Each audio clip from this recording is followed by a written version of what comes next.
2010 at age 52 after battling this disease for 8 years. Yes, 8 years. At age 44, Susan faced the battle of her life. And although she faced this tremendous battle with faith, hope, determination, and courage, the truth is, statistically, she never stood a chance against her advanced stage 4 disease.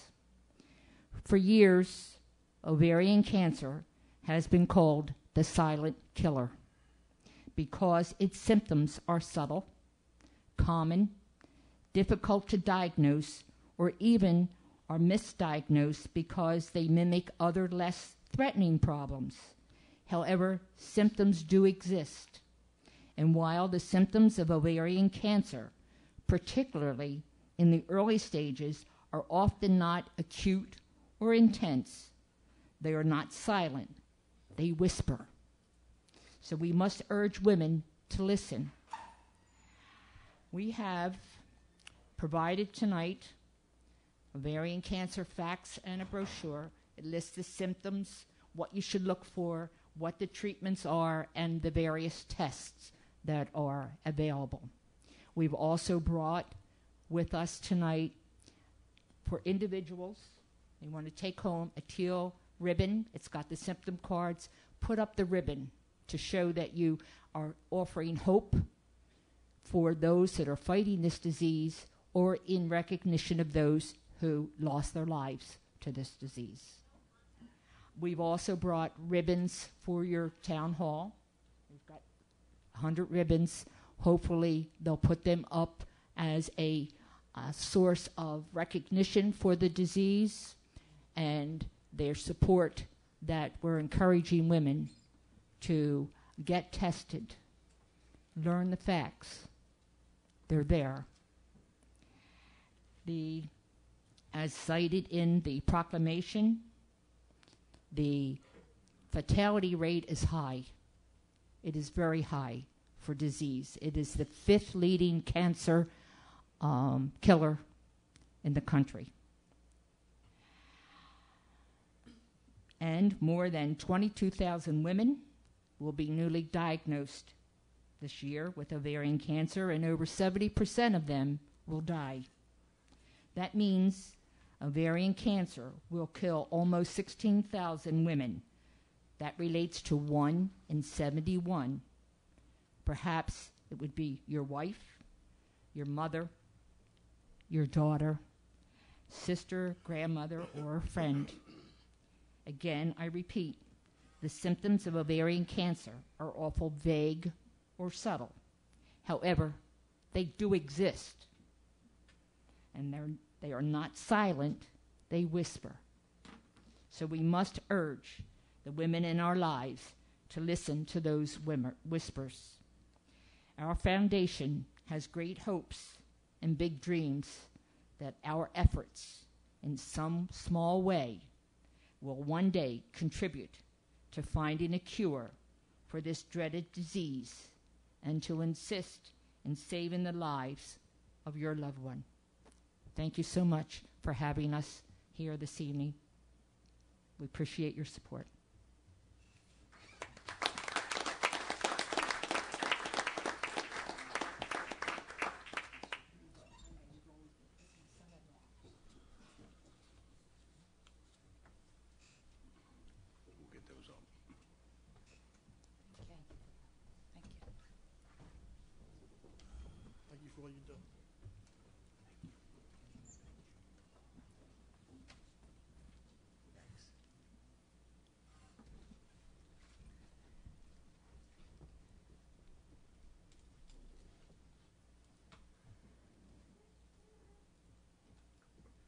All right, we'll now open up the agenda items for public comment. Anyone that would like to make a comment on an agenda item, please step up to the mic. State your name, your concerns, and limit your comments to 5 minutes on agenda items only, please. Seeing no one, I close the public comment on agenda items. Madam Clerk, petitions and letters, please. Old business, Mayor? I'm sorry, old business. Okay.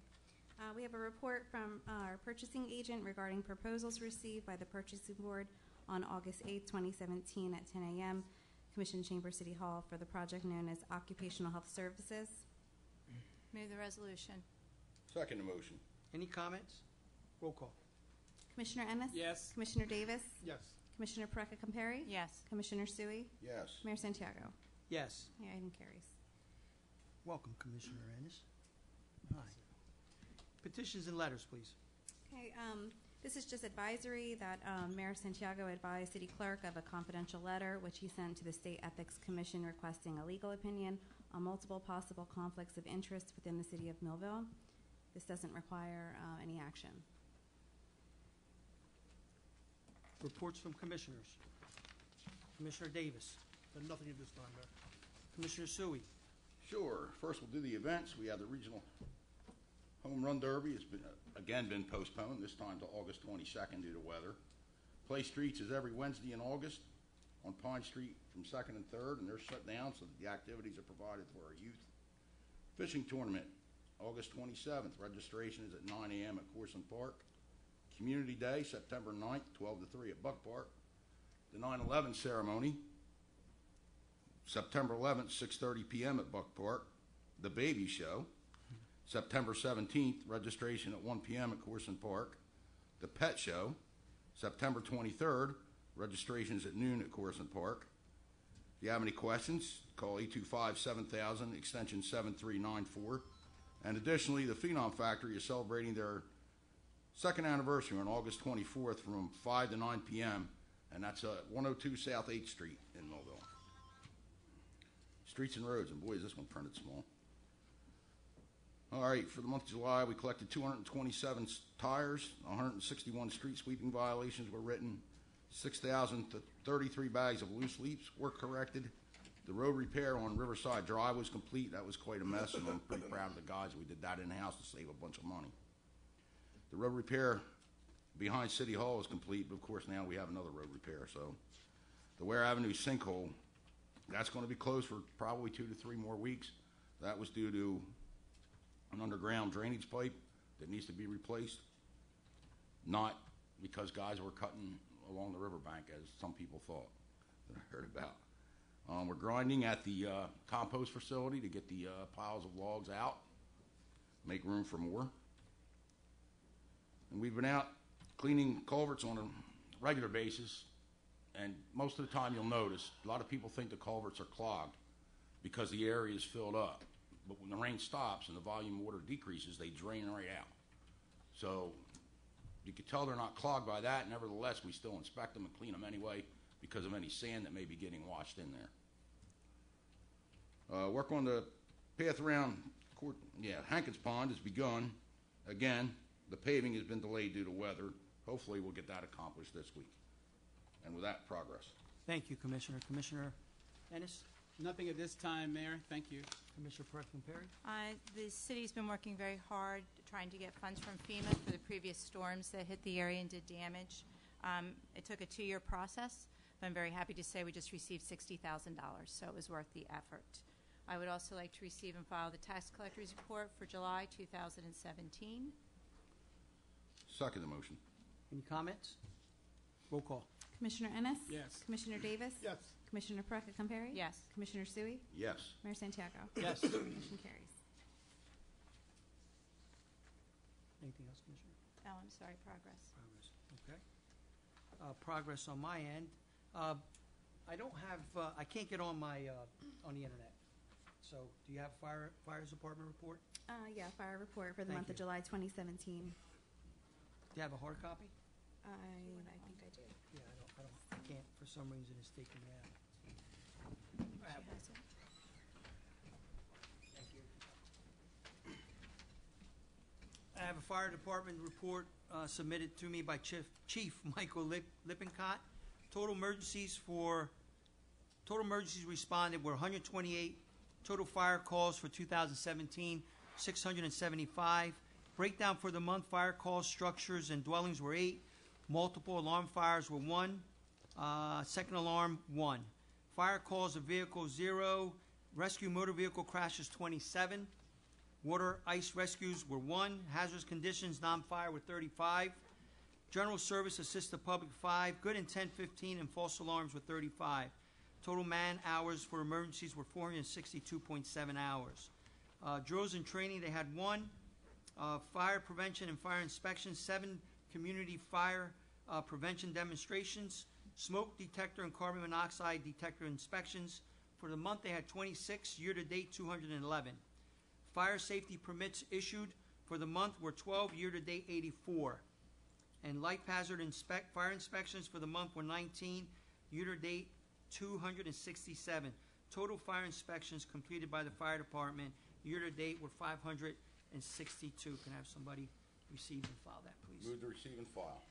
Second. Any comments?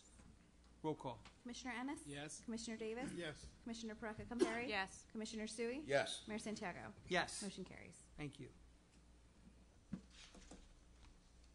Ordinance on second reading?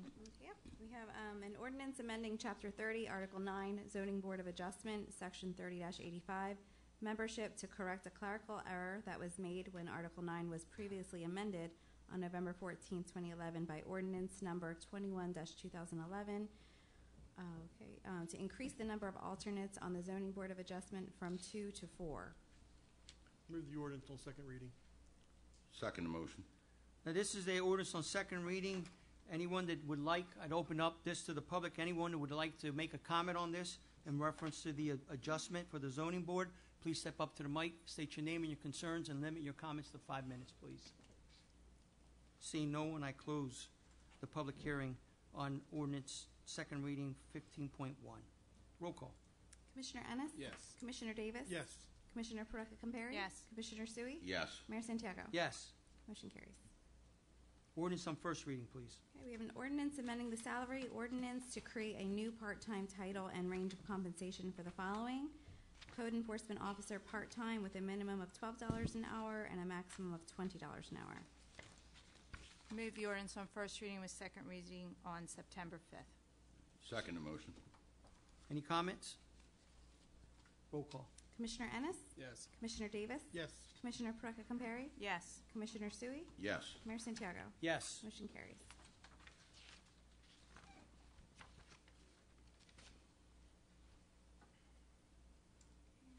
All the ordinances. Resolutions? Okay, resolutions. We have a resolution authorizing the insertion of an additional item of revenue in the budget of the calendar year 2017, which is now available as revenue from the County of Cumberland Municipal Alliance of Alcoholism and Drug Abuse Municipal Alliance Program in the amount of $31,594, with the city matching funds in the amount of $7,898.50. Move the resolution of certification of funds for the matching amount of $7,898.50. Second the motion. Any comments? Yes, Mayor. I just want to say it's good that we have this because most of you are aware of what's happening with drugs, not only in Cumberland County, but throughout the world. It is becoming an epidemic, particularly with our young people. So I want to especially say thank you to the Municipal Alliance for all their hard work that they do and their tenacity, because they've been very tenacious in making sure that they're doing the best to move this county forward, especially Millville, and trying to deal with the drug epidemic. So I think it's a wonderful thing that we've been able to secure these funds. Thank you, Mayor. You're welcome. I'm surprised that Mr. Sutherland's not here because he usually is here, but you're absolutely right. Well said, Commissioner. Anyone else? Roll call. Commissioner Ennis? Yes. Commissioner Davis? Yes. Commissioner Perecca-Compare? Yes. Commissioner Sui? Yes. Mayor Santiago? Yes. Motion carries. Item 2 is a resolution authorizing the insertion of additional item of revenue in the budget of the calendar year 2017, which is now available as revenue from the New Jersey Department of Transportation from fiscal year 2016 Transportation Trust Fund in the amount of $225,481. Move the resolution. Second.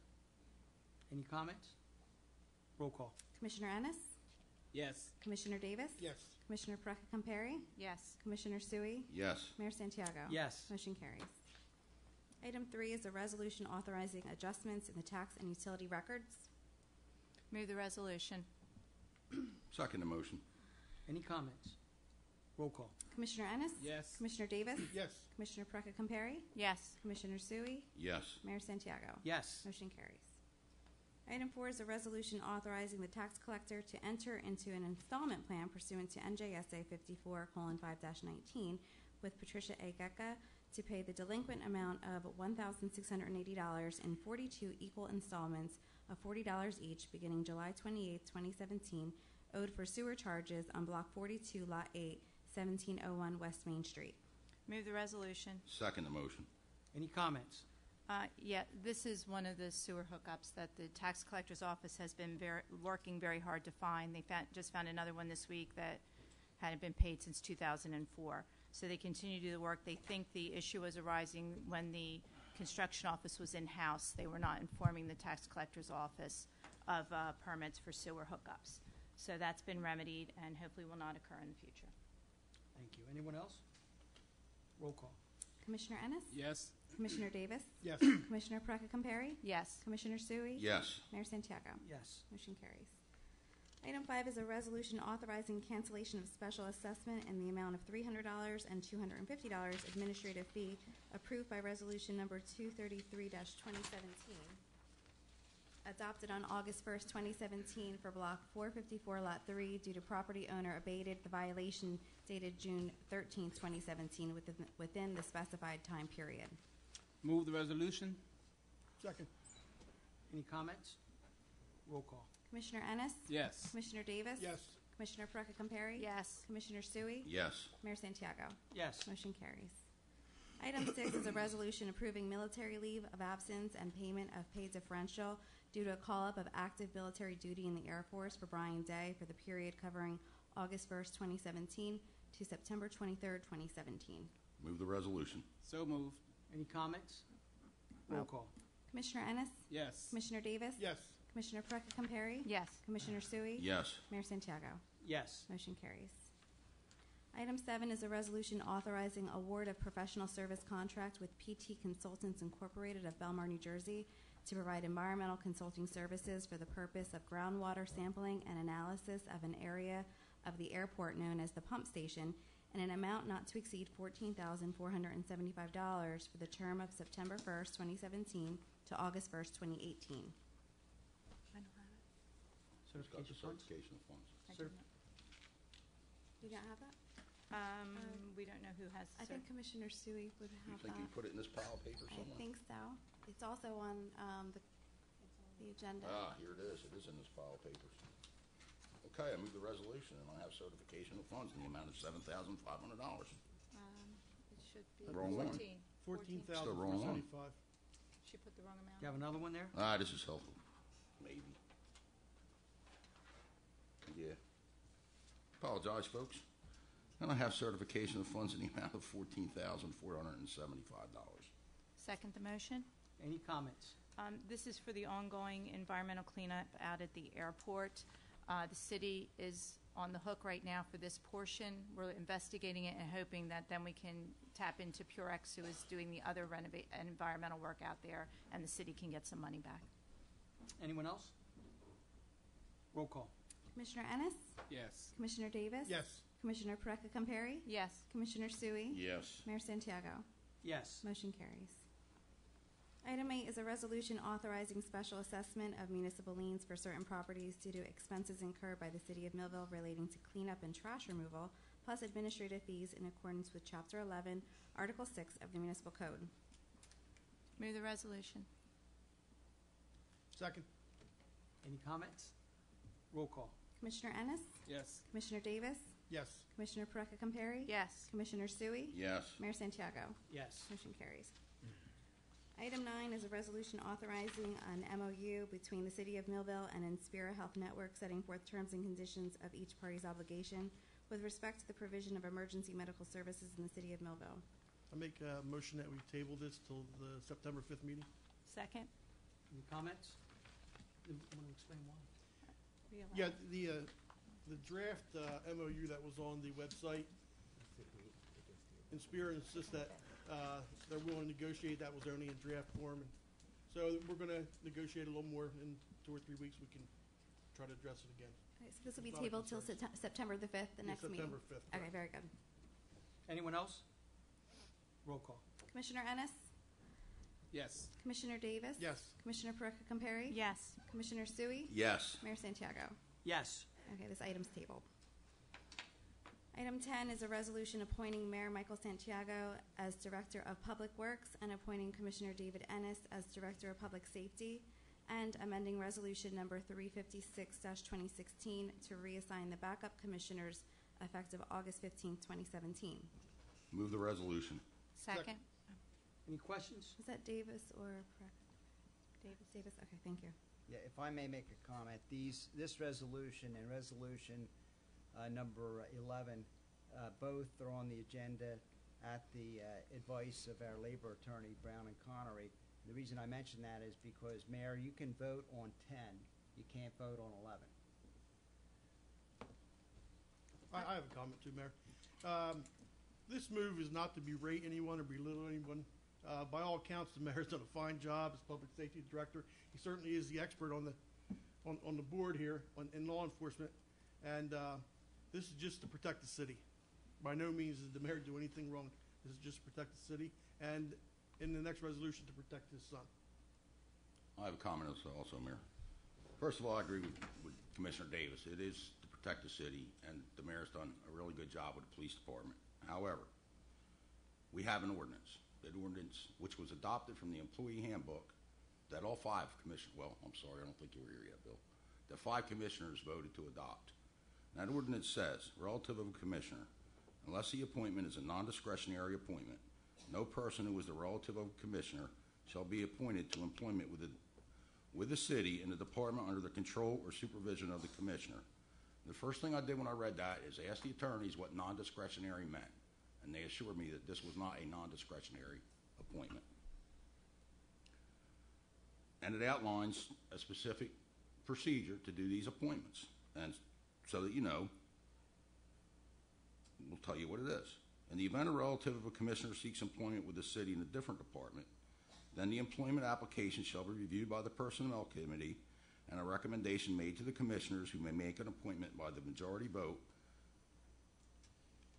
at a public hearing. The commissioner's relative is seeking employment shall not participate in that portion of any meeting where the proposed appointment is discussed.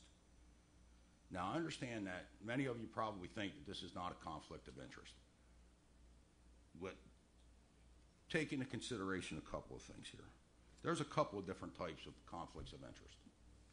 There's the type of conflict of interest that would be direct, where the mayor would evaluate his son, sign a promotion for his son, or his relative, or his aunt, or his uncle, or I would do that. So that would be a direct conflict of interest. However, there are other indirect conflicts of interest which appear very bad to the public. And you got to take into consideration, when it applies to the police department, that every police officer is under constant scrutiny.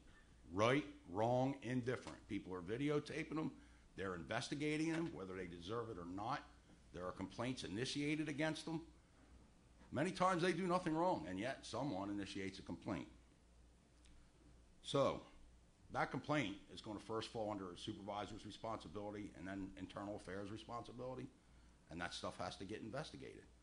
Now imagine if you're that supervisor or you're that investigator and you're investigating a relative of the guy that's going to sign off on your promotion or your discipline, etc. So that's going to impact those people that are working there. It's unfortunate, but it does. And people can say that it doesn't, but it does. And I don't think the mayor would intentionally go into a conflict like that. But there are these unintentional things that occur.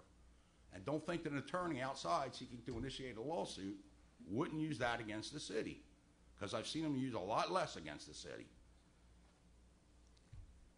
You really got to take that into conclusion, how other people's judgment is going to be clouded, not because the mayor specifically does anything wrong, but because they don't look at the situation the same way. You know, I applaud the mayor for what he's done. I applaud the relative. I think he's going to be fine. I think he's going to be a great asset to the city. But that's just the way it is. So with that, progress.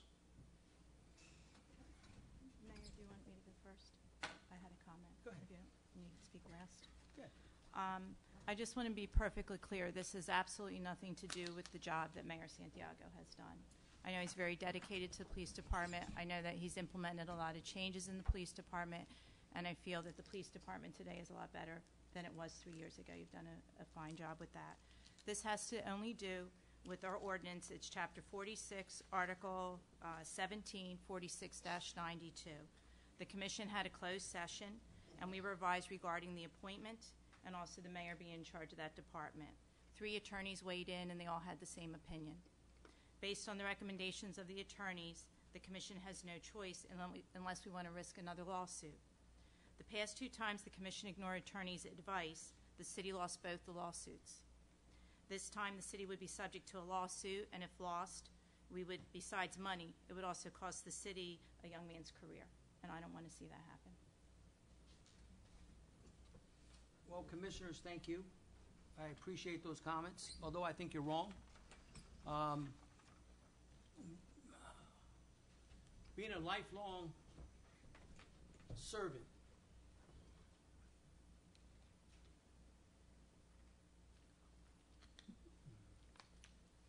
stand up, Dominic. That's my son.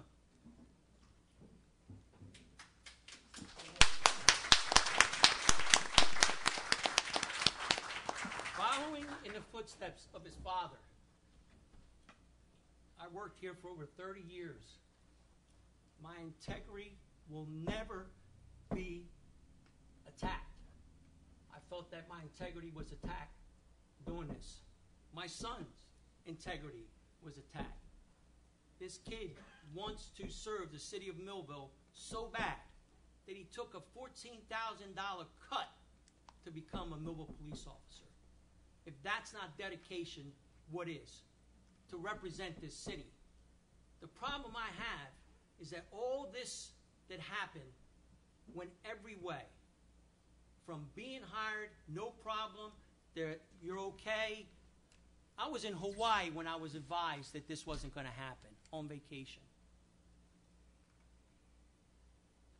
You don't do things like that. Communication is terrible within this city.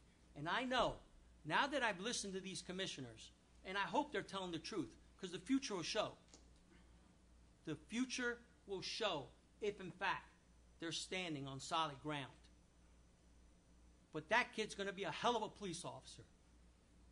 And for anyone to try to stop him from wanting to serve this city, that's pathetic. Pathetic. And believe me, that ethic complaint will follow through. I'm not going to stop it. Because it needs to be researched and investigated and found out what wrongdoings were going on. And there are wrongdoings. And I'm not going to sit by. When you attack my family, it's personal. They attacked me one time when I went away. I was sick. They attacked me because I wasn't here. No more. This is a political year. I know what's going on. And I'm glad all of you came out, whether you're here to support me or not, and whoever's out there on TV, you'll never affect my integrity. It's not worth it. I've worked too hard. Thank you. Mayor.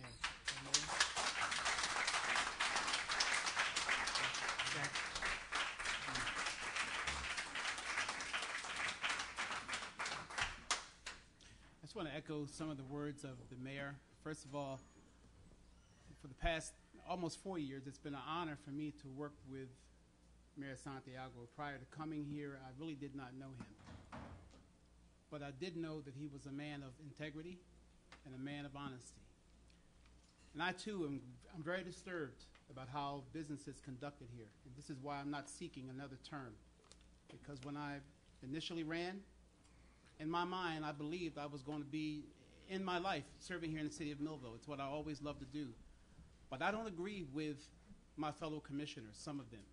We are diametrically opposed in our thoughts, in our logic, and how we do business. And I'm not interested in sitting at the table with people who do things, to me, that have a hint of anything else but honesty. I don't call it nepotism. I don't think this is about nepotism. I don't think it's about racism. There's another agenda here that nobody wants to talk about. But I see it very clearly, as I always have. From the day I was elected, I've seen right through everything that people have tried to hide. Unfortunately, I will not seek another term, but I want to say to Dominic, I don't know you, sir, but yesterday I had the privilege of meeting a young man who walked in his father's footsteps. His father served 29 years in the Navy, and his son turned around and served 23 years. What young man is it that does not want to walk in the footsteps of his father? And I said to the father, isn't it wonderful that you've done something incredible and you gave something to your son that now he wants to walk in your footsteps and contribute something to society? I want to tell you, young man, I honor you for what you're doing. You could have gone anywhere else in the world. You're smart, you're energetic, and you've been very successful. You took the test and you passed it, and I want you to walk with your head up. And you keep going because success is written all over you. May God bless you.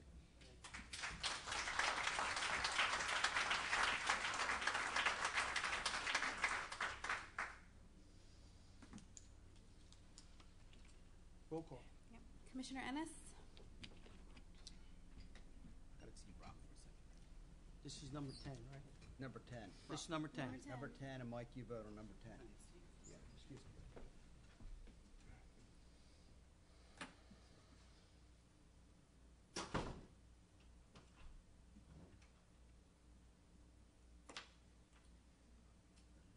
I didn't know that was going to happen.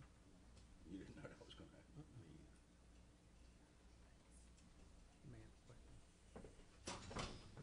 Thank you. Okay. Commissioner Ennis? Yes.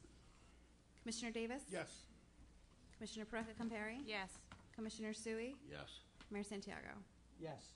Okay, motion carries. Item 11 is a resolution appointing Dominic Santiago as a Millville police officer recruit. Move the resolution. Oh, we can wait. Okay, that was Davis. Thank you. Second, Second the motion. comments. Yeah, I have one. Go ahead. That young man looks quite capable. He seems quite capable, and he's got some pretty big shoes to fill because you set him in motion. Thank you. Anybody else? I just want to say, so everyone's clear, the way the attorney phrased it, he's already been appointed, and he was appointed by Commissioner Ennis, which was the proper way to go about that. You did not appoint him. Commissioner Correct. Ennis did. But what this really is something to ratify that. So it's more of a ratification than an appointment. So you know, the people in the public and on TV, that when this came up, I recused myself. Commissioner Ennis is my backup as the Commissioner of Public Safety. There was no problems with that. David did a great job. Not only my son, but there were 10 other recruits that are currently going to the Gloucester County Police Academy. They're in their second week, I believe. So I recused myself. Again, I'm going to use that word integrity. When the red flag came up, I recused myself. Thank you, Commissioner Ennis. You're welcome, sir. Anyone else? Brock, I can't vote on this. You can't vote on this one, that's right. Roll call. Commissioner Ennis? Yes. Commissioner Davis? Yes. Commissioner Perecca-Compare? Yes. Commissioner Sui? Yes. Mayor Santiago? I recuse myself. Thank you. Motion carries. Congratulations, son.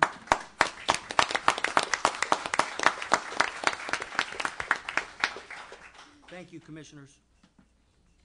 Okay, item 12 is a resolution authorizing professional service contract with Inspira Health Network to perform professional occupational health services for the purpose of providing medical services as required to comply with various regulatory agencies and policies and procedures of the municipality. Move the resolution, and I have certification of funds in the amount of $7,500. I hope I got this one right. Second. Any comments? Roll call. Commissioner Ennis? Yes. Commissioner Davis? Yes. Commissioner Perecca-Compare? Yes. Commissioner Sui? Yes. Mayor Santiago? You got two Yes. nice names. Motion carries. That was pretty good. Item 13 is a resolution authorizing the award of contract for the project known as City of Millville Work Uniforms to Landsman Uniforms of Mays Landing, New Jersey for items 1 through 35 and 54 and 56, 54 through 56, excuse me, and to Specialty Graphics of Mount Laurel, New Jersey for items 36 through 53, and the price is listed on the attached Schedule A. Move the resolution of certification of fund for Landsman uniform in the amount of $9,000 and for Specialty Graphics in the amount of $5,000. Second. Any comments? Roll call. Commissioner Ennis? Yes. Commissioner Davis? Yes. Commissioner Perecca-Compare? Yes. Commissioner Sui? Yes. Mayor Santiago? Yes. Okay, motion carries. New business, please. Make a motion to approve the following Cumberland County Fair other events application and special events on public lands application. One, an international overdose awareness candlelight vigil sponsored by Cumberland County Department of Human Services, August 31st from 4:30 to 9 p.m. at the Cumberland County Fairgrounds. Two, Walk with the Doc, community walk with medical professionals sponsored by the Holly City Development Corporation on August 31st from 6 p.m. to 7:30 p.m. located at Captain Buck Park. So moved. Any comments? Roll call. Commissioner Ennis? Yes. Commissioner Davis? Yes. Commissioner Perecca-Compare? Yes. Commissioner Sui? Yes. Mayor Santiago? Yes. Motion carries. A motion to authorize the city clerk to advertise for RFP for broker of record for employee benefit program with said proposals to be returned to the purchasing board on August 29, 2017 at 10 a.m. Second motion. Any comments? Roll call. Commissioner Ennis? Yes. Commissioner Davis? Yes. Commissioner Perecca-Compare? Yes. Commissioner Sui? Yes. Mayor Santiago? Yes. Motion carries. We've now reached the public comment portion of our meeting. Anyone that would like to address the commission, please go to the podium, state your name, your address, and address your concerns, and please limit your comments to approximately 5 minutes.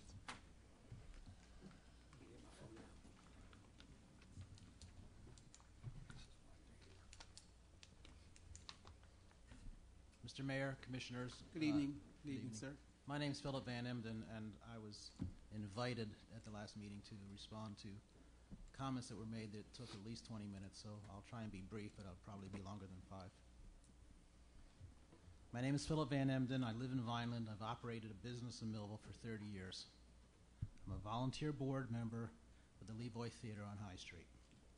My purpose here today is to explain theater finances and correct inaccurate information offered by this commission and some of the speakers after the last 2 commission meetings. My statement will explain how this commission can resolve the issues and how they can professionally address future issues.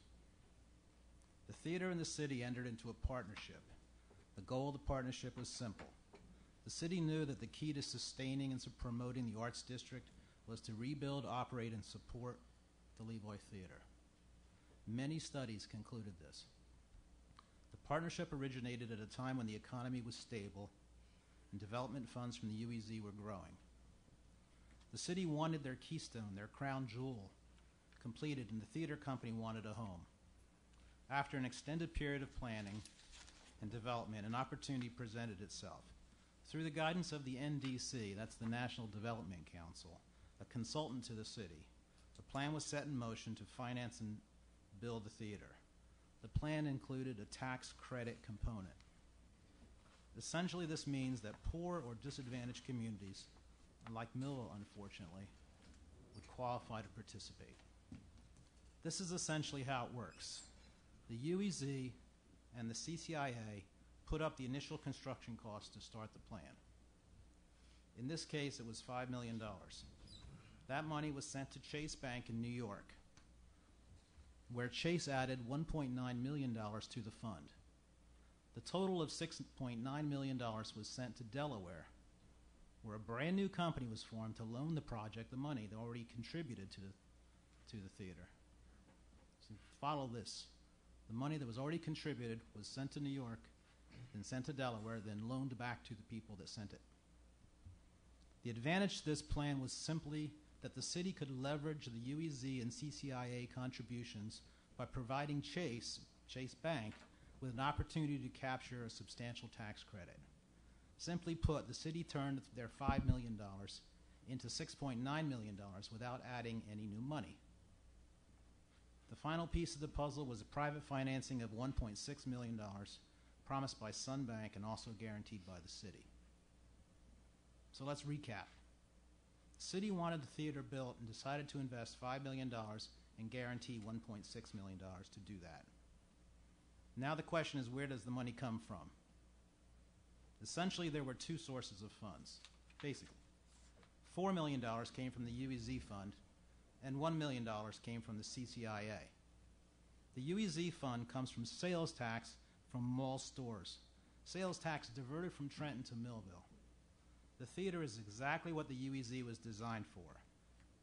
UEZ helps communities like Millville, again, for all the wrong reasons, we're on that list, to acquire infrastructure and assets to improve quality of life. The CCIA is also an organization dedicated to improving the quality of life in our county. In part, that's why they offered to sell the city $1 million for $165,000. So remember, if we're trying to put together a package here to build a theater, $4 million is coming from UEZ, $1 million is being contributed by the CCIA at a cost of $165,000. The city needed to get their investment to $5 million, so they took the offer. Now the city had invested $5 million of UEZ and CCIA money in a project at a total cost to them of $165,000 to be paid over 10 years. This was a 10% declining balance. The city sold the CCIA sold the city $1 million. They forgave $100,000 a year, and they're paying 3%. So the first year was $30,000, second year was $27,000, $24,000, and so forth. These funds were a grant to the project. It was the intention of the city to grant these funds to the nonprofit theater for the purpose of renovating the theater to benefit the community. Ironically, less than 1 week after the city dedicated the UEZ funds to the project, the governor seized all the unallocated UEZ funds and took them back to Trenton, never to be seen again. If the theater didn't use these funds, they would have been lost to Millville forever. That's the irony of what we're arguing about here, that people are complaining about this money, but if this money hadn't been allocated to this project, it would have disappeared. So what happened to that fund? The UEZ and CCIA grant of $5 million, together with the Chase Bank contribution of $1.9 million, was then loaned to the entity designated to build the theater. Essentially, the theater was asked to pay interest for 7 years on funds already granted by the UEZ and the CCIA. The theater paid some of this interest and hundreds of thousands of dollars in fees to the NDC. However, the sustained economic depression, the 2011 construction accident, and the failure of the City Commission to provide operating support made it impossible to complete the original plan. The theater was faced with a choice: make the building work for the people of Millville, or pay interest and fees to the city and NDC. Well, there wasn't much of a choice. Paying interest needs to be discussed because it's been characterized that the city needs to be paid back the interest on their loan. In reality, the city didn't pay for the UEZ contribution, so no repayment is technically necessary. There is an argument to be made for the recovery of the $165,000 used to secure the $1 million from the CCIA. Even though there was no actual obligation for the theater to reimburse the city, it makes sense in theory. So you can remember now, you came together with $5 million from the CCIA and the UEZ, and so far you've spent $165,000 to get it, and you promised that over 10 years. Regarding the city's commitment to pay $165,000 over 10 years, it should be noted that the theater has paid more than half of that amount already. Arguably, city operating support would have offset the interest charges made on donated funds. So let's discuss this suggestion that the city has no security with the theater building. I was as surprised as anyone when I heard it from the commission last month. I thought that was pretty amazing to me. Everyone at the theater acknowledges that the city stepped into the shoes of Sun Bank when Sun fell in hard times. And everyone appreciates the fact that the debt service has been reduced significantly. That's a good thing and has helped the theater to stabilize themselves financially. The theater signed a mortgage and note in favor of the city for $1.6 million.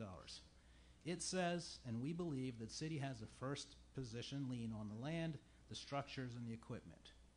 If this exotic tax plan says otherwise, we're ready, willing, and able to execute a document to affirm this. The theater has never taken any position contrary to that. We have a mortgage, we're making our payments, and we plan to continue. Let's discuss the concept of plowing money, more money into this project, or as some would say, good money after bad. After the original financing and assumption of the Sun mortgage, the city has not committed 1 cent to this project. Not 1 cent since 2012. In fact, the only money changing hands has been from the theater to the city. I think it's important to repeat, the city has put no new money into this project since the original financing. The $96,000 question has a solution. The NDC, the National Development Council, the middleman between the banks and the city and the theater, is seeking this amount to unwind their interest in the plan. Not Chase Bank. Chase is out. They completed their portion of the plan, and they're no longer part of the project. Because we kept the building open for 7 years, so they completed their tax plan, which takes 7 years. The theater, through the CCIA, an original investment partner, has offered to pay this amount. What remains to finalize the tax plan and secure the city concerns about their lien on the theater is for the city to sit down and negotiate the interest that may be due from the original tax plan. Again, no one is asking the city to pay anything. There's emphasis there. No one is asking the city to pay anything. The city will be asked to forgive interest on funds they didn't borrow in the first place. It's not a question of reimbursing the city, but rather paying the city interest on money they didn't borrow. Because the city has been unable to provide operational support, we think this is reasonable. Perhaps the small balance on the CCIA purchase would make sense.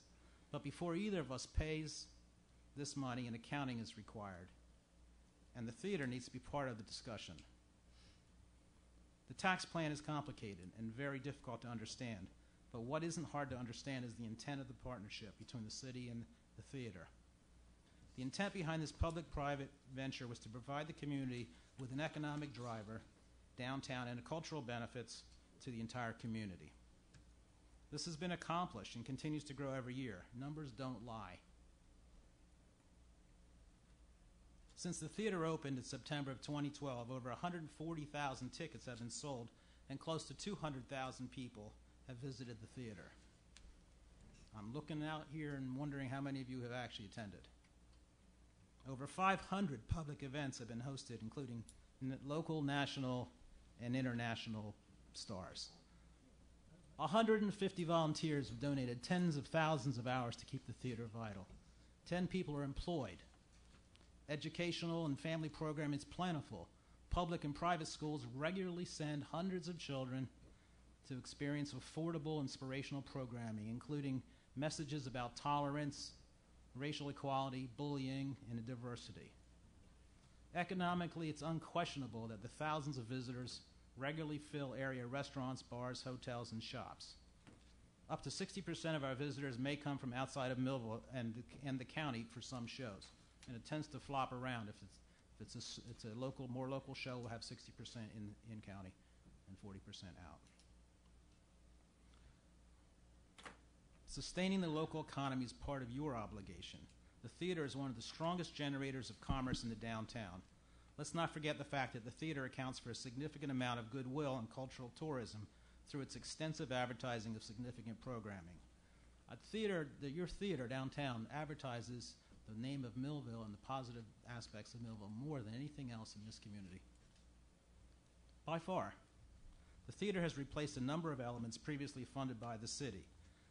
This past week alone, the theater hosted OBSP's production of Peter Pan to 1,500 people, including many families and children, probably 50% families and children.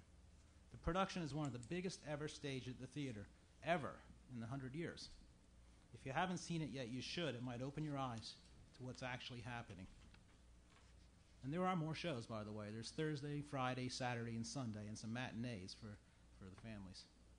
In response to very negative comments made at the last 2 commission meetings, I can report that the theater files all of its taxes without fail, which are prepared by professional accountants every year without fail.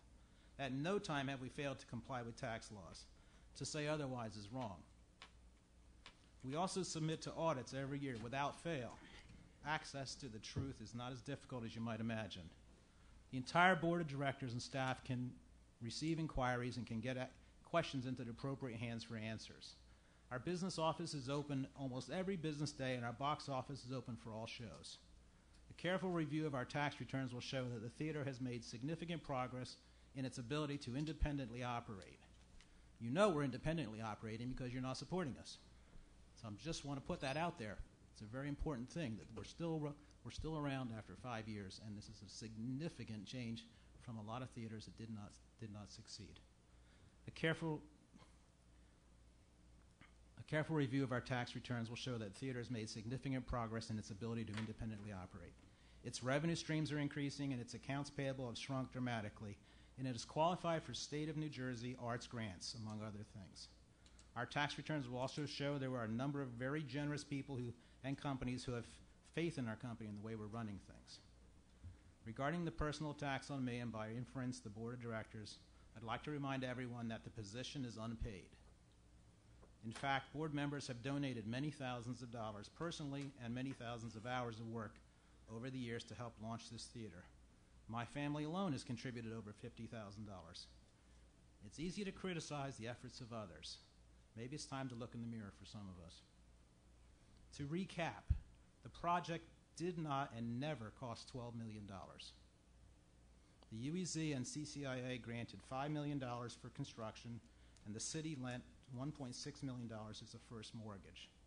The city has not provided any operating funds since the theater opened in 2012.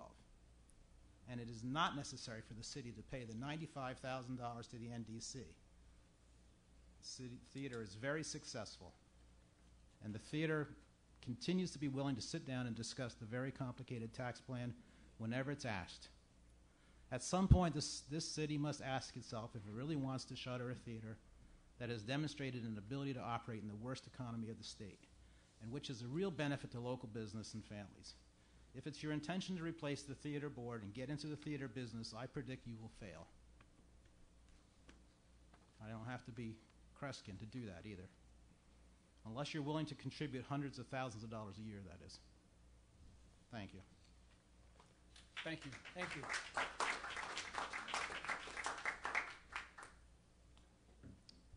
Hi, my name is Jennifer Finch. I was born and raised in Millville, where I currently reside with my husband and 2 young sons.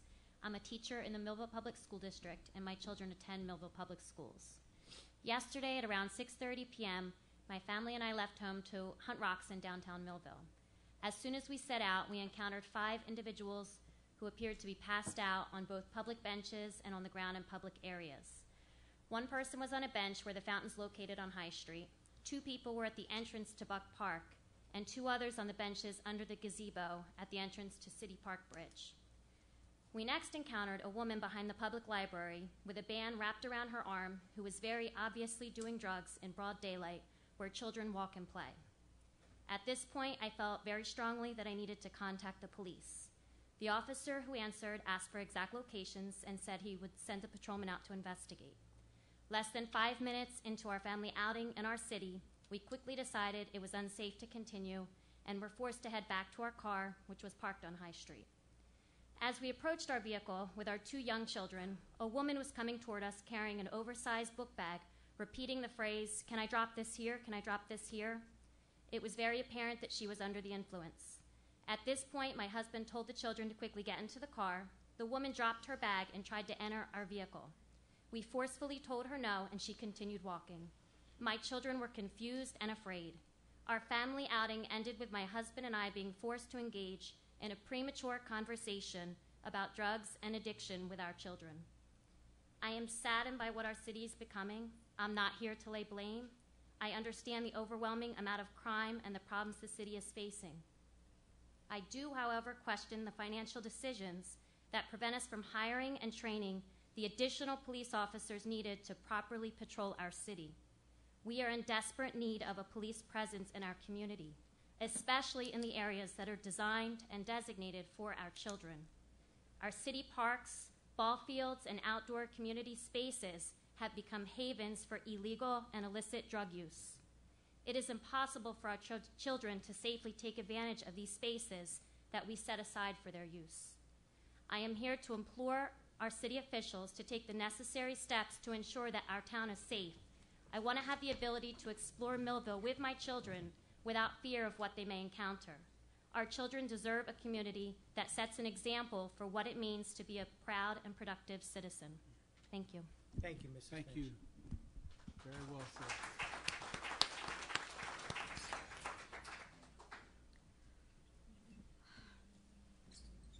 Good evening.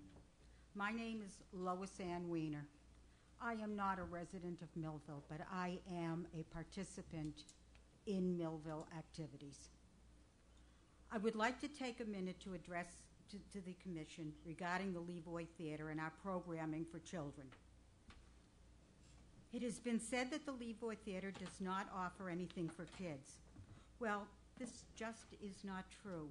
What is true is that in the last 12 months alone, the Levoy has presented the following productions: Disney's Aladdin Jr., 2 performances; The Little Mermaid, 7 performances; Johnny Pierce and the Mudville Comics; The True Story of Pocahontas, 2 performances; New Jersey Ballet Nutcracker, 2 performances; The Polar Express Movie; David Darwin's One-Man Sideshow; I Have a Dream, 2 performances; The Magic of Salazar; The Boy Who Cried Wolf, 2 performances.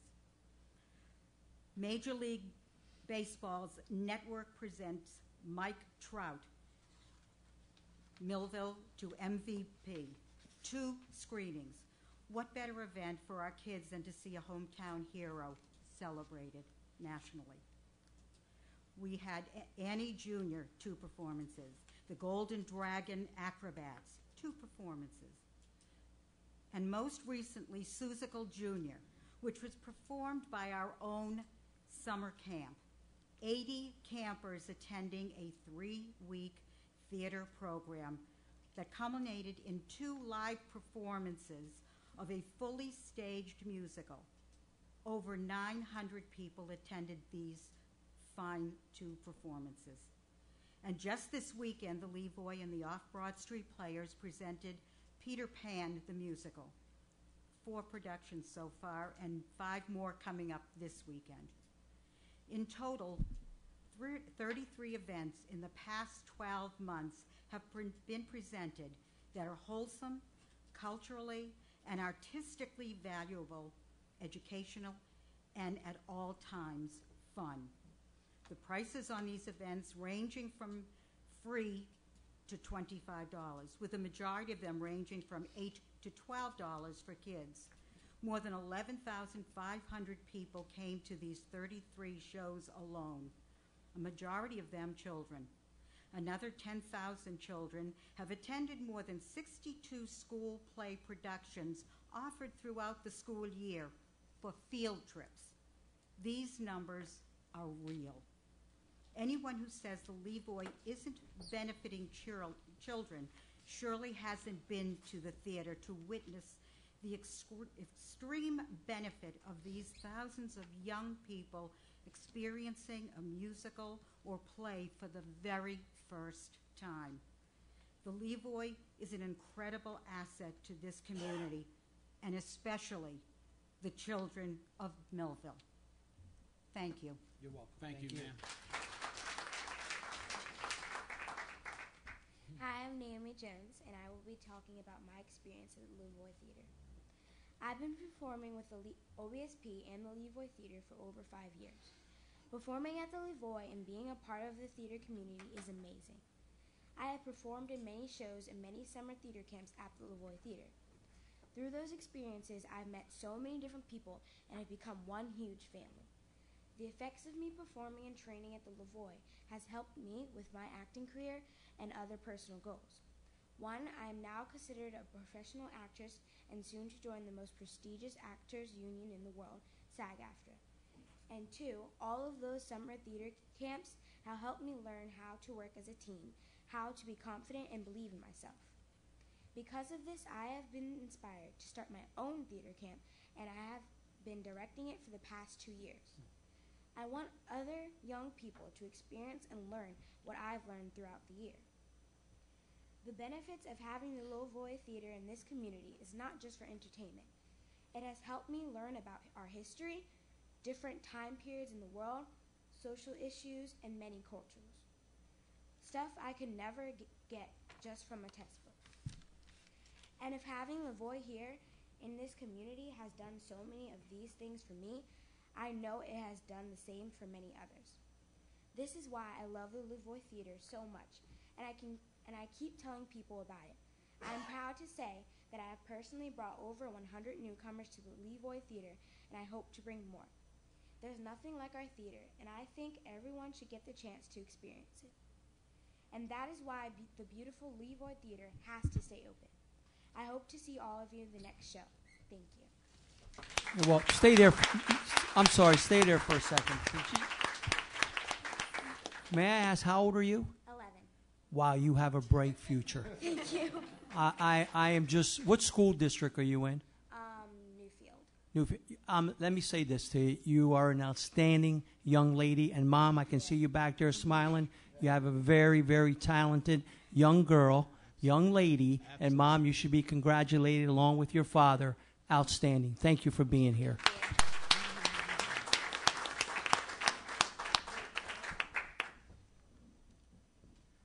Good evening, ladies and gentlemen, Mayor and Commissioners. My name is Richard Curcio, and I thank you for the opportunity to speak to you tonight about my personal experiences at the Lavoie Theater. Although I am not a resident of Millville, I have been actively involved in the arts and education in Cumberland County for 30 years, and I have been a member of Off Broad Street Players for 15 years.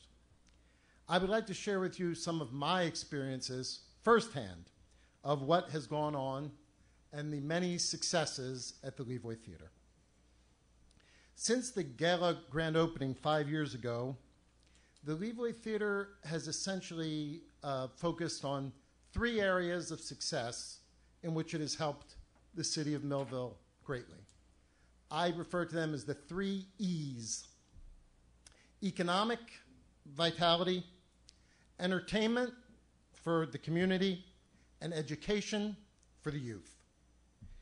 Regarding economics, having the theater in the downtown of your city has provided an economic stimulus, economic activity in the downtown area.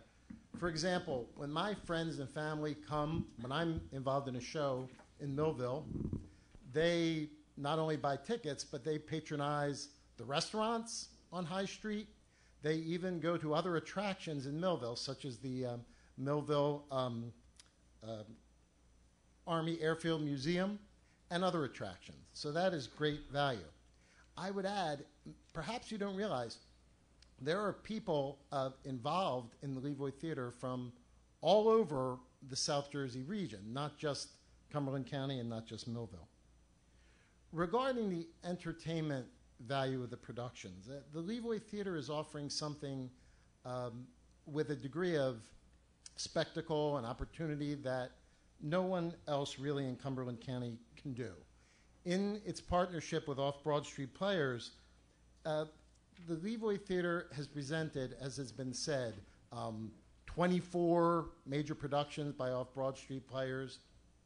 Approximately 50,000 people have attended the shows just of Off Broad Street Players, and about 1,000 people have worked on the shows as actors, designers, stage crew, etc.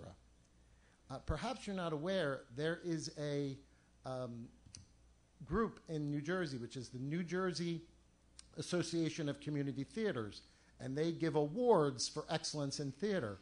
This year, the Lavoie Theater and Off Broad Street Players at the Lavoie have been nominated for 17 awards. That is the most of any theater group in New Jersey. So really, what has been produced has been a sign of excellence and a source of great pride. I would also add, perhaps everybody's not aware that the Lavoie Theater, because of the excellent shows, has taken on a reputation for excellence in the entire region. And the actors who've auditioned at the Lavoie Theater are not just from Millville, but they are coming from Atlantic County, Cape May County, all of Cumberland County, Salem County, and Gloucester County, to my knowledge. It has become explicitly a regional theater, and all the friends and family, as I said before, from those areas are coming to the city and patronizing the businesses and the restaurants. I am not an economist, but it is beyond my understanding why the city government would want to hinder that development that has been such an asset to the town. Education. I am an educator. I have devoted my life to educating people in Cumberland County. I can only tell you that having been involved with theater since I was 15 years old, I know firsthand the skills that children acquire by participating in theater. The young lady who preceded me at the microphone is a perfect example of the skills, not just in acting and singing, but in public speaking, in business, in social development, in teamwork. The attributes that one can derive from being involved with theater, exactly what's going on at the Levoy Theater, are immense. I know that those same kind of skills can be acquired in school, but in this day and age, with the cutting of school budgets, the first thing usually to go is performing arts programs. That's why the Levoy Theater is so vital to your community and the well-being of the children of your community. I'd like to just say that I believe that in a very short time, the Levoy Theater has become an asset. And being from outside of Millville, I can tell you that the theater has been great in enhancing the reputation of the city of Millville and willingness of people to come here. The theater is really a treasure. It has provided great experiences to me, but more in working with the youth and inspiring them than in any personal value. For those reasons, I am not asking you to save the theater. I don't believe it needs saving, but I am asking for your support in the future. I thank you very much for listening to me and giving me this opportunity. Thank you.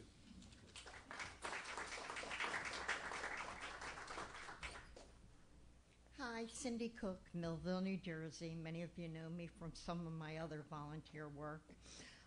I am here also to stand up for the Levoy. I am both a patron and a volunteer of the Levoy. It has had such a wonderful impact on my entire family and my friends. My grandkids love the variety of shows that they've come to expect here in Millville. We don't have to go to New York. We don't have to go somewhere else. The shows are here. My youngest granddaughter has been coming to the Levoy since she was 2 years old. She comes for the concert. She comes for the plays. She came for Cinderella. She doesn't know. She's not sitting at home on a video game. She's not sitting at home on the TV. She is watching live performances. And I think this is what we've wanted of our kids, to participate. They volunteer at the Levoy. They actually come over and help volunteering at ages 7 and 10. The 10-year-old wanted to be here today, but unfortunately, we literally just got off of the boat from Virginia. They dropped me off here, and she was asleep in the car. It has got such a diversification of shows, and I have witnessed myself the school-age kids coming in for the shows. They're sitting there so excited. They get dressed up to come to the theater from school. Usually before the show, I'll point out the lighting guy to them. I'll point out the sound guy to them, and I'll have them wave to the kids, and the kids will be so excited to learn that these are parts of the theater. It's just been so enriching for all ages. Now, my grandkids are age 7 and 10, and this year they participated in the camp for the first time. They were thrilled to be on the stage where they had seen so many other people perform. They were in Seussical the musical. One enjoyed it so much, she just tried out for the Cumberland Players and now has a role in Schoolhouse Rocks. So that's getting ready to go in production, the 10-year-old. She's thrilled. They both said that they want to go ahead and audition for one of the couple of the winter ones coming up. Memories are an important part of what the Levoy has given our families.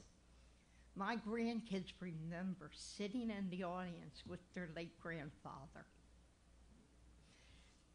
This is important. They remember watching the Nutcracker with him. Every year we go see the Nutcracker this year, and they will say, remember when we sat here with Granddad? Sorry, I get a little emotional about that. But anyway, so the memories, the educational enrichment, and the appreciation of the arts, quality family time are just some of the benefits that this wonderful venue has in the heart of our city. I've seen how other businesses have profited by us being here. I've spoken to patrons that are from out of state, that they're staying at local hotels, that they're going to different restaurants, and they talk about how nice, how cute Millville is. I've actually gone out to the sidelines after a show and shot pool with one of the Almond brothers because they wanted a place where they could shoot pool after they performed. Come on now. Who in our town wouldn't think that was something to go into a bar or a restaurant and see named acts sitting there? One time they had to chase them out of the pub across the street, the Orr House. The guys were looking through, oh, we got to go on. You know. Meanwhile, after the show, they went over and did a little performance for people in the Orr House. You know, this is the type of stuff that you sitting here might not become aware of, but it's happening, and it's happening right under your noses. So many of the events are free. I don't think there was a dry eye in the house when the military bands perform. Free. The out loud reading for kids that come from all over New Jersey. You know, so all we're asking is for your support. And think positive thoughts about Millville. Don't focus on any of the negative. Thank you. Thank you.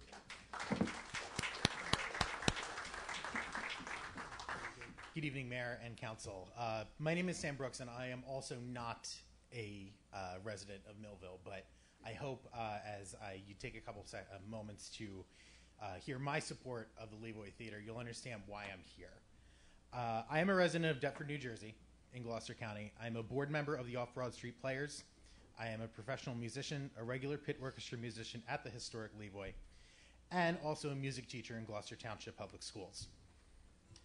About 2.5 years ago, I begrudgingly accepted a gig substituting in the orchestra for a friend who plays here at the Levoy regularly. In fact, I actually turned it down, and then a couple days later, I called her back and said, all right, fine, I'll do it. At the time, it was 45 to 50 minutes away. It was all through the backwoods. It took forever to get here. I had never heard of the theater. I never had even been to Millville. I just knew it was someplace that I passed on the way to Cape May. I was immediately, once I stepped in and began working, I was immediately drawn into the theater's atmosphere and the professionalism of both the production itself and the staff. After one rehearsal and one show, I handed my card to the music director and said, you can call me anytime. I knew immediately that this theater was a hidden gem. Since then, I play here regularly for the Broadway series shows. In many cases over the last several years, I've turned down work for other theater groups so that I can accept work here. I've essentially made this my unofficial home because not only what is offered, but the professionalism and positive work environment. I grew up in an area of South Jersey, up by Collingswood and Haddonfield, where the local theater was the staple in the community. Every town, no matter how small, had a theater in which was the focal point along each community's main drag. Whether for local community theater productions, special holiday movies, school concerts, or other town meetings, they helped to establish and build a community pride, which brought the community together. As patrons and community members flocked to the theater building, the local businesses flourished as well. I do see the same positive aspects happening in Millville. The Levoy is without a doubt growing in its expanse. And it's funny, the more that once I started realizing what I had actually written down and hearing what Phil had said, we haven't even talked about any of this yet. We're paralleling in a lot of ways. In my short time here, being part of Millville's community, countless friends, families, and family members, co-workers, friends of friends have ventured to the Levoy to take part in its offerings. Many have purchased yearly subscriptions, and almost all have visited the local businesses as well. My immediate family now makes a date night trip to the Levoy, whether I'm performing or not. They will leave me home if they have to. They have become regulars at the Orr House and have come into town early to shop. This past year, my school, the school that I work at, Glen Landing Middle School, brought the entire 7th grade class, which was about 275 students and staff, to the Cirque du Soleil show offered this spring. Following the trip, numerous teachers and students approached me about the theater. All were impressed beyond comparison by the theater and the quality. The common thread amongst their impressions were, I never even knew that was there, but I'm glad that I know now. At least 5 school staff members attended Sister Act that following month, and more have already brought their families to see Peter Pan. Others have already organized an informal night out to see Little Shop of Horrors in September and are planning to go to dinner and possibly drink afterwards. For the record, none of those who I speak of are Cumberland County residents. The outreach is bringing patrons from Camden, Gloucester, Atlantic, Burlington, Cape May, and Ocean counties. The pit orchestra for the current production of Peter Pan boasts representations from over 5 New Jersey counties, as well as Philadelphia, Pennsylvania. Previously, I had mentioned that I had made the Levoy my priority for work as a musician. The same can be said for almost all of our regular musicians. They flock to us from all over the state to play at this venue and turn down work and other opportunities in favor of us. I often get calls from other musician colleagues asking what they can do to get into the Levoy. The current conductor for Peter Pan has been bugging me for a year. I finally got him in. And you know what they can do to get in. I've never in 24 years as a musician, 17 working professionally, received the same request for any other theater. The expanding market and outreach beyond Cumberland County is honestly astounding. As a music educator and professional musician, I've interacted and worked with many other theaters in the South Jersey area. The Levoy is second to none in what it offers its patrons and employees. Many theaters in South Jersey treat their workers poorly, actors even worse, and patrons like cattle. Several local theaters I've worked at are in extreme disrepair, poorly cleaned, and extremely outdated. The Levoy is a refreshing change to the dismal conditions that I've worked in.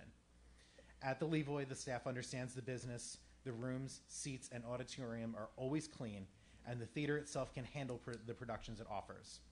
All of this shines through in the level of production that is offered on the stage. I can say from experience that the level of what is offered here in this town of Millville is unparalleled to what's offered anywhere else in South Jersey.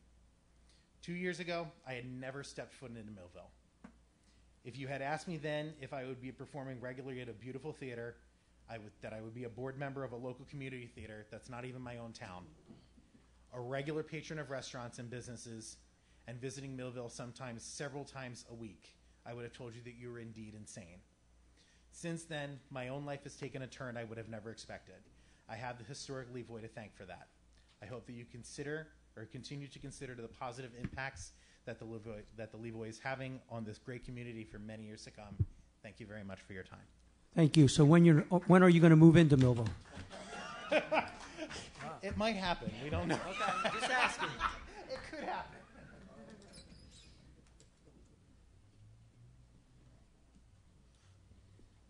Kim Cardy, Millville. You don't know me, right? So I have to be honest. Like, I have appreciated greatly hearing what the Levoy supporters have brought to the table today. But I'm really curious, as somebody who's been to just about every city commission meeting for the last 2 years, somebody who's been keeping tabs even before those 2 years before coming here, I have never once heard any one of you say you want to shut the Levoy down. what I've heard is we need to be responsible with taxpayer money. Nobody said the Lavoie is evil. Nobody said you guys should go away. We want to shut you down. I certainly haven't heard it. If it's happened, then it's been behind closed doors, and we need to have a discussion about that. But I'm excited to hear that at least there's the offer on the table, and I hope it's followed through, that the Lavoie and commission can maybe sit at the same table and look each other eye to eye, and both parties come back to commission and report on the results of that meeting. Because I don't think any of us want to see the Lavoie go away. And if that's the message you've gotten, I apologize. I've never heard once a commissioner say, we have to shut them down. I've never heard it. And it's certainly not the undertone of the community that I'm a part of, and I think I'm fairly well connected to it. So I'm encouraged by the idea that they've come tonight to make that offer, and I hope they make good on it. And I hope that you do too. And I hope in the next 2 or 4 weeks that we hear the results of what that means for our city and that it's positive. Thank you. Thank you, Kim. Thank you, Kim. Hi, good afternoon, good evening. I'm Bob Connor, a Wexley Way in Vineland, but longtime member of the Millville community, born and raised here at Millville High School, and board member of the Levoy Theater. Seeing your son, it was interesting because for the last 40 years following my father's footsteps, I've tried to bring a positive energy and benefit to the city of Millville. In fact, Brock and I share some service back in the 80s with the YMCA of Millville. We did so out of the love of this community and an attempt to keep a nice facility with pool open. So when Phil came to me 7, 8 years ago and said, do you want to be on the board? I said, what are my responsibilities? He goes, a few meetings, you know, a little contribution, buy some tickets. And obviously it's become much more than that. I'm here to say that I know that there are financing schemes and tax benefits that are manipulated, if you will, for a for-profit organization. Dick's comes to mind. They got benefits and then they immediately moved to Vineland. But this project was done simply for the benefit and at the encouragement of the city. And people have spent, myself included, and it's been said, hundreds of hours and thousands of dollars through no agenda or no benefit or no personal gain whatsoever, other than my love of music and my love of the city. So I would encourage a cooperation between the city in whatever way possible to encourage all the positive energy that's going on tonight and to continue this in the future. To be honest with you, our odds were 1 in 10 to do what we did.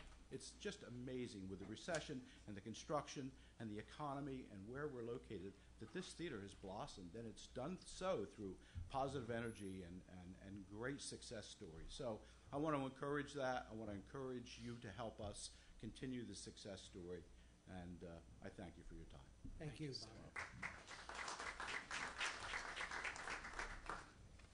Hi, good evening. Brian McGahee, Millville, taxpayer. I've attended a lot of commission meetings here, probably more than anybody in this room. And many times I have complained about the 5-minute time limit, people speaking. Tonight, that was broken, okay? I appreciate that. I applaud you for that, allowing him to speak for 15 minutes and a couple of people more than 5. In the past, 30 seconds before the 5-minute time up, you break into people and you stop them. I hope this set a precedence tonight and you get rid of that 5-minute time rule. All right? Thank you. You're welcome.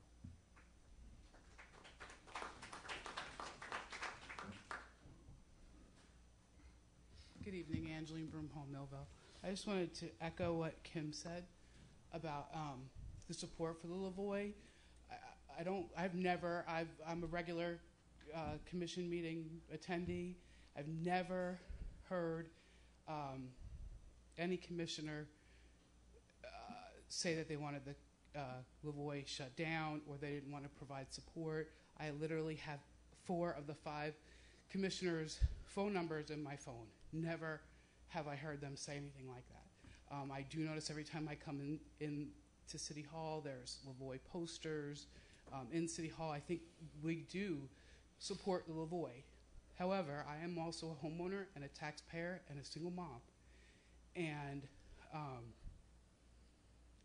when the Lavoie needs my money to maintain, that comes directly out of my daughter's back to school clothes, out of her mouth, and potentially could take her home. When you're asking for us to take money away from the budget that could supply more patrols for Oak Street or Pine Street so that we can pay for a nonprofit, I can respect that, and I respect what you do, and I love the beauty of it and what it can bring, but not at the expense of the people who live here day in and day out. We provide not only a wonderful place, but we also provide a lot of police services. We've had the command vehicle put on High Street, not 2 blocks away, where people and their properties are regularly being shot at. High Street, to protect you guys so that you can do what you need to do. We support you. We respect what you're trying to do. But you also have to consider who you're asking to support it. It's not their money. They're there representing us. And when you're asking, if you are asking, which I didn't hear anyone tonight, but if that's what you're asking for is financial support, I'm the one you're asking for it from. That's all. Thank you. You're welcome.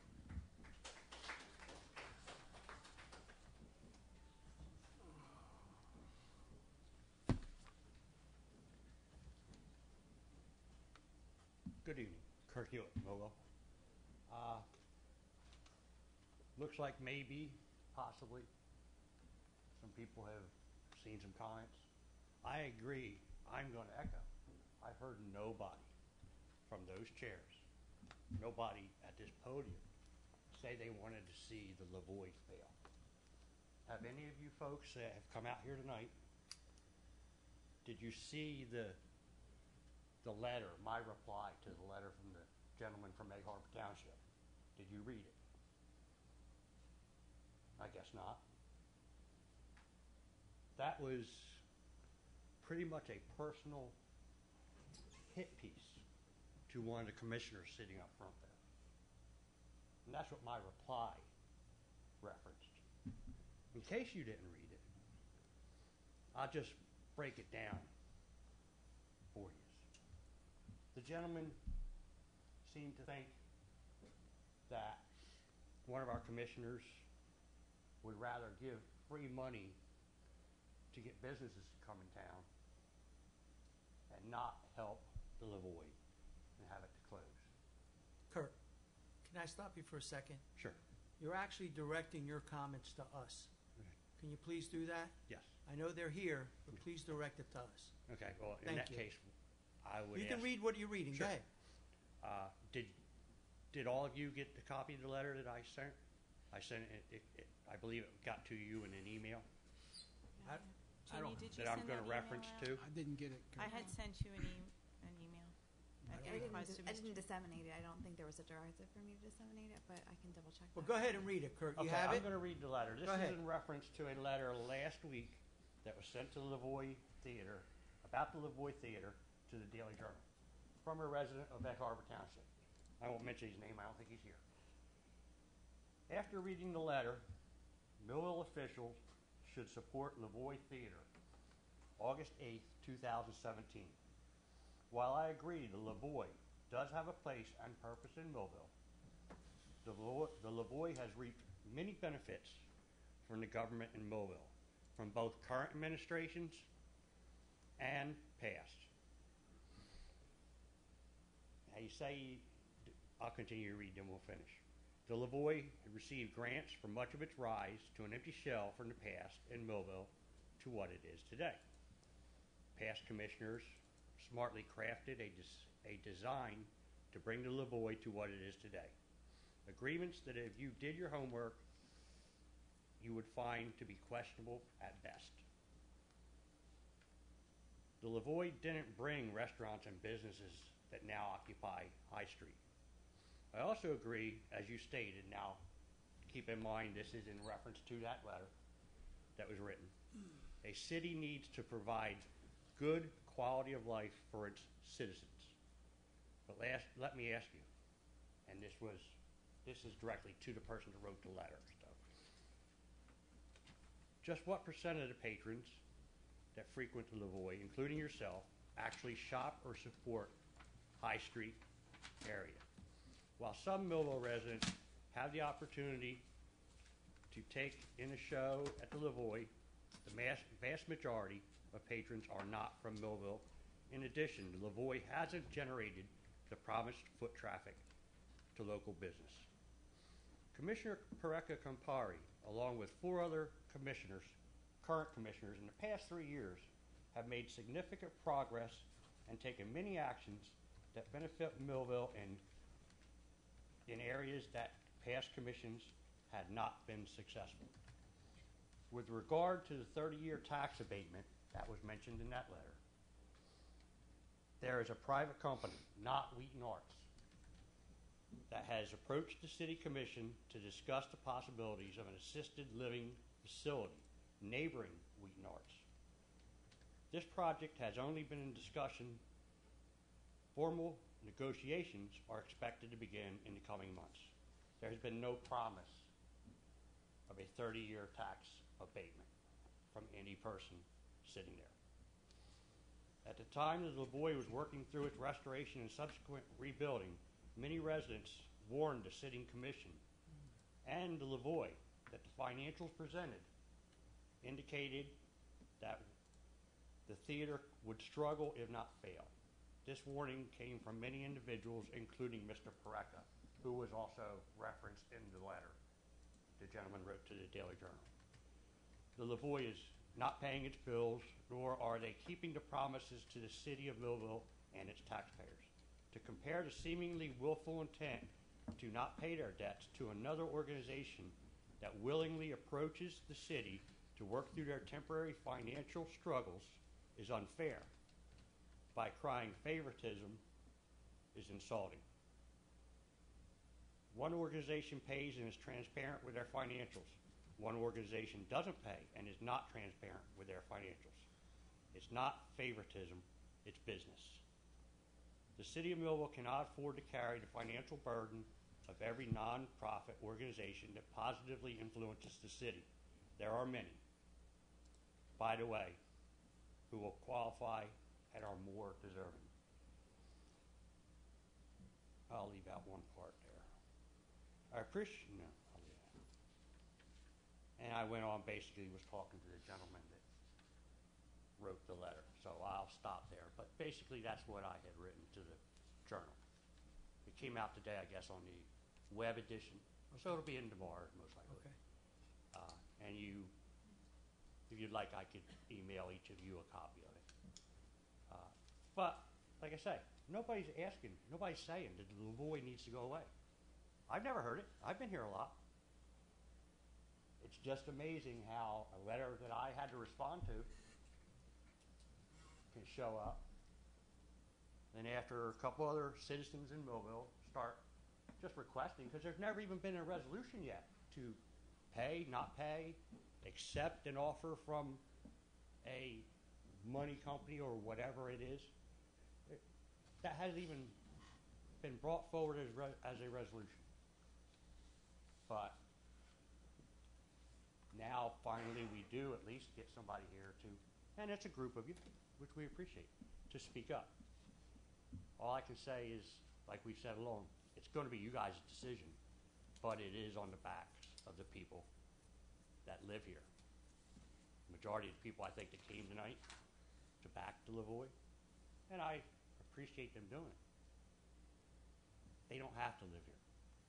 They don't have to go home tonight and lay down and wonder what's going to happen next. They see what they see when they come here.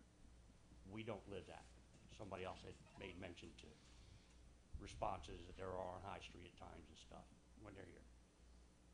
Sorry, but yeah, sometimes protection is afforded for the Lavoie to have its shows. And that's all. Thank you. Thank you, Kurt. Appreciate it. Mary Messick here of Millville. I kind of agree with a lot of things that have been said about the Lavoie. I like the arts just as much as the next person. I like musicals just as much as the next person. What I have heard over the course of the years, especially the 5 years, and definitely when Sun Bank said, yes, we'll lend you money, and then turned around and said, oops, sorry, made a mistake. That in itself sent off a red flag to me. But what really sent off a real large red flag, and I know the decision belongs to you 5, just like it has with previous commissions, and it'll do with further commissions. But when there's a statement made time and time again that material, regardless of what it is, whether it's a tax form or it's a bill of sale, that is required to be shown, and it has not been shown, and there has not been an explanation on why it can't be produced at a set time. All of these are parts of contracts. I don't have a business degree, and I don't claim to, but I do know this much. If I turn around and I enter into an agreement, and I've signed that agreement, and I don't fulfill my obligations, then I get a nice, polite, nasty letter telling me I'm in breach. Well, if I'm in breach of contract, that means I've done something wrong. I'm not living up to my obligations. All I'm saying is, yes, it does help the city out. Well, if that's be the case, maybe we need to turn around and put somebody in there to make sure that paperwork is being turned in on time and everything is being put where it's supposed to be, when it's supposed to be, without having hearing in multiple commissions or reading in multiple papers, that this paperwork wasn't turned in, yet it's been asked for multiple times. And the other thing that I'm here to speak about tonight, yes, I think what our city is going to be doing this coming Monday is fantastic. Explaining to people how to cut back on the potential of being a victim and a statistic. Because when you become a victim, you're a statistic to crime. That's fantastic. Personally, I applaud our law enforcement for all the things that they do, for what little they have to work with. They've done a fantastic job. But still in all, we need to find out what else can we do other than start neighborhood watches and constantly call. What else can we do to be proactive so people like myself and others don't have to get woke up at 1:40 in the morning to sounds, and trust me, they are not fireworks. I thank you.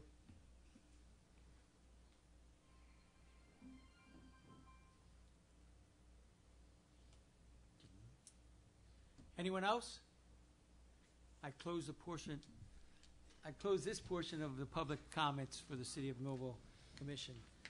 We have comments of commissioners. Commissioner Davis. Progress. Commissioner Sui. Sure. First of all, I heard the comment made that we didn't take the opportunity to hire more police officers. We certainly did. We've been hiring police officers since we took office. Second, I appreciate your willingness and your acceptance of the invitation to come to the meeting. So I'm really looking forward to seeing the 2015 and 2016 audits. Third, a partnership requires that people act in unison, work together, do what each side is supposed to do. So again, I look forward to seeing those numbers. Fourth, God bless attorneys. I mean, my God, it's unbelievable that the way they can manipulate words, the way they can manipulate meanings. You know, tonight I've heard loans called grants. And I've heard that before from attorneys, that, yeah, this stuff really wasn't set up to be a loan. It was set up to be a grant. That's not what it says. I've heard that UEZ money given to the city of Millville, well, it wasn't our money. That was given to us by Trenton, so we just got it so Trenton didn't get it back. And yet I see other towns that took that first generation money, lent it out, got paid back. It turned into second generation money, and you know what? They still have some of it. So you know, this commission worked hard, and I met with the president of the board several times to renegotiate one loan to make sure that the Levoy could stay viable and stay operable. And there was one or two of my fellow commissioners that didn't necessarily agree with me when I did it, when I did that negotiation and brought it back here. And yet, they were convinced. So, you know, I expect us to do what we're supposed to do. I expect us to follow our agreements. I expect everybody to follow those agreements. And I really hope that you do, and I really hope that we can resolve this. Because as you heard out there, and you heard me say it before, nobody wants the Levoy to close. The question becomes, and this is kind of the funny thing, I don't think the Levoy wants us to buy the tax credit deal loan, and I don't think most of the citizens of Millville want us to do it for a total opposite reason. They don't want to see their tax money go to it, and you guys don't want to see us worry about it. So it's kind of an odd thing when there's people on opposite sides of an issue, but really they want the same thing done for the most part. I only hear certain, and I'm more for buying them, to tell you the truth, but people are telling me no. Anyway, it gets very interesting up here, and it was great to see that young lady. Is she still here? Yeah. Man, congratulations for having the courage to get up there. I wish everybody had the courage to get up there and speak. So I want to thank everybody for coming out. I want to thank for the variance of opinions. And with that, progress. Very good. Thank you, Commissioner. Commissioner Dennis? Yes, thank you, Mayor. First of all, to Mr. Phil Van Emden, I want to thank you for coming out tonight. I can only speak from my personal experience. I've known you for many years, and you've always presented yourself to me as a gentleman, and I really appreciate that. Thank you. Yes, sir. Thank you. And you're welcome, sir. I've often refrained from using the words shiesty and shady when you look at past leadership, because I recognize that my term here will end soon, and I'm a firm believer that you reap exactly what you sow. So if I'm willing to call other people shady and shiesty, there's no doubt somebody will do the same thing for me. So I refrain from that, and by no means have I ever attempted to assassinate the character of you or anyone affiliated with the Levoy Theater by saying that they're shady and shiesty, because those are very strong, derogatory words, and I think we need to be very careful when we make those kind of condemnable statements concerning people. I have said that I think there's other work in the city of Millville that needs to happen so that High Street and the Levoy can become all that it can be. But I also want to say on a good note that when you're able to attract people and attract crowds to a community that does not have the best reputation, such as Millville, there's been times when I have not been able to get through on High Street because of the ability that the Levoy has had to attract crowds at the Levoy Theater. That's saying something, that people are willing to come here in spite of the negatives. They're willing to come. That means that there's something significant that is happening at the Levoy Theater that people find attractive. These are the kind of things that I think, to me, define world class. When I first got elected, I brought the word world class to this seat in January of 2014. And I can't even begin to tell you the amount of calls I got from people who asked me, was I crazy? You're talking world class. One lady called me and she said, Millville will never become world class. You must be out of your mind. And I totally disagree with that. But what I'd like to do in short, I'd like to share with you from a business dictionary what world class means. And what it means is goods and services and processes that are ranked by customers and industry experts to be among the best of the best. This designation denotes standard-setting excellence in terms of design, performance, quality, and customer satisfaction, and value when compared with all similar items from anywhere else in the world. So world-class simply means maximizing your potential. When you consider the fact that Millville has so many things that other neighboring communities do not have, such as the Levoy, such as the New Jersey Motorsports Park, such as the Wheaton glass industry, such as the river, the Morris River, running right through the heart of the city of Millville, such as freight running through Millville. There's no reason, if Millville never becomes world class, I can tell you this, mark my words, it's not because we did not have the potential and the tools to become world class. We simply chose not to become world class. Everything that a city or municipality needs to soar and become world class, including intelligent people, including people that care. They're right here at your fingertips.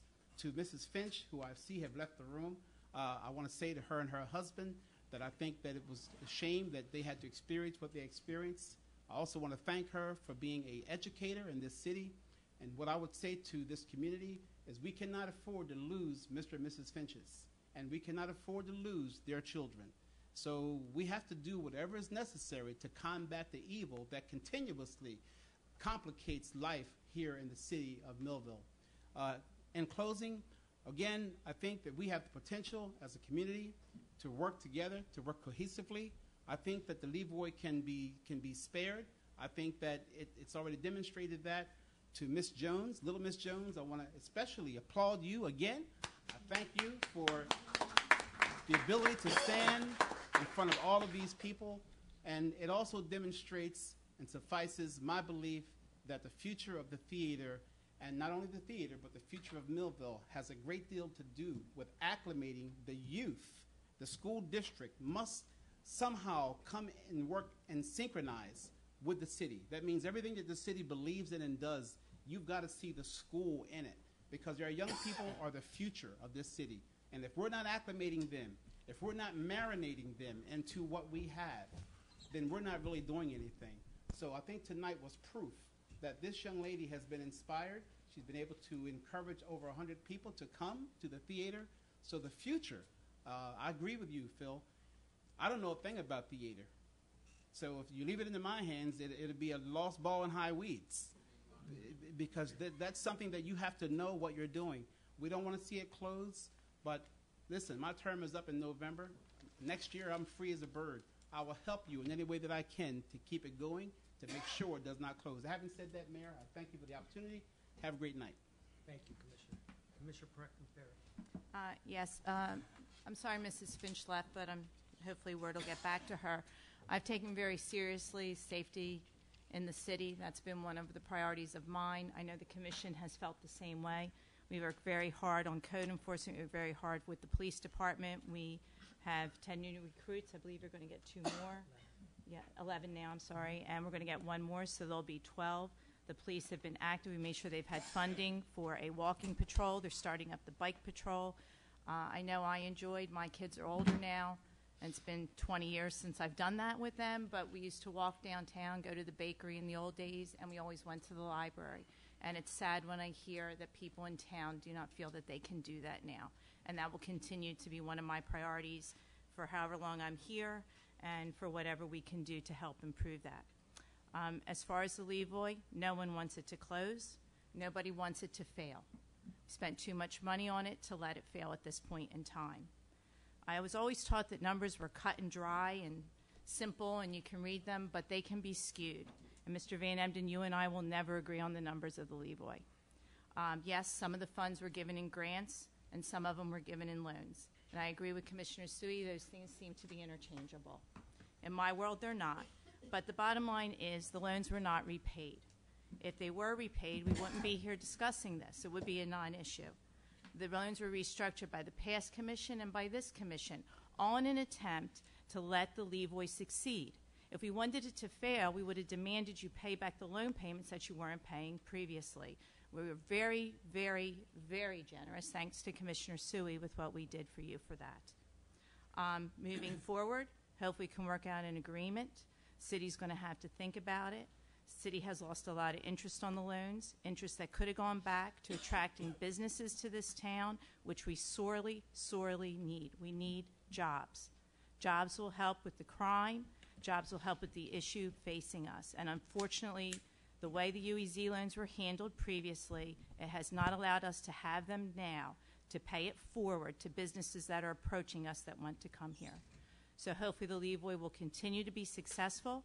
We will continue to support it how we can, but in my opinion, it's not the job of the government to run the theater and to make sure that it succeeds. The Levoy has to do that for itself. Progress. Thank you, Commissioner. I do attend the theater. I don't know if I've seen any of you there. Maybe I've been there when it was closed. But no, I have attended, and my friends have had shows there, and Mr. Van Emden, and you and your family, I know that you've spent a lot of time there and really have your heart and soul, not only in the theater, but in the city of Millville. So I appreciate what you've done in that theater and what you're going to continue to do, because if I'm still here, I'm all for you. The other thing I want to, we're talking about the crime, and unfortunately Mrs. Finch is not here. And I do applaud the commissioners, and I got to applaud my chief and my police department. And we can make things move here. We can add people.